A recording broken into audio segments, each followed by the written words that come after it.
Покривните ламели с ширина 55 см. С две уребрения, които може да видите, искам да ви покажа, се произвеждат при нас. Височината на ламела е 2 см и половина. Монтажа става посредством скоби, които са подвижни и неподвижни. В момента ви показвам една от скобите, която е реално неподвижна. Да предположим, че този ламел е монтиран. Колегите само са го оставили в момента, той се закопча отпред и при натурчата кола.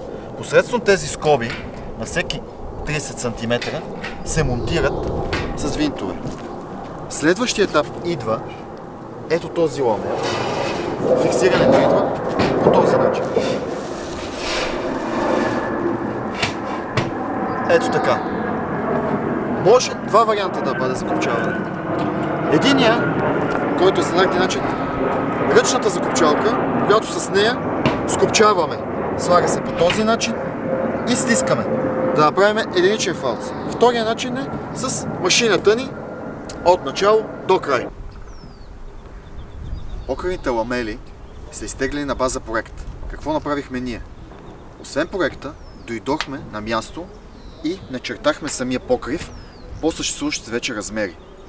Имаше разлика, да, между 5 до 10 см, с която ние произведохме вече самите ламели по съответната дължина. От началото до самия край завърши.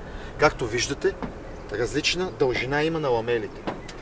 Ето това ни е най-дългия ламел в момента, който искам да ви покажа.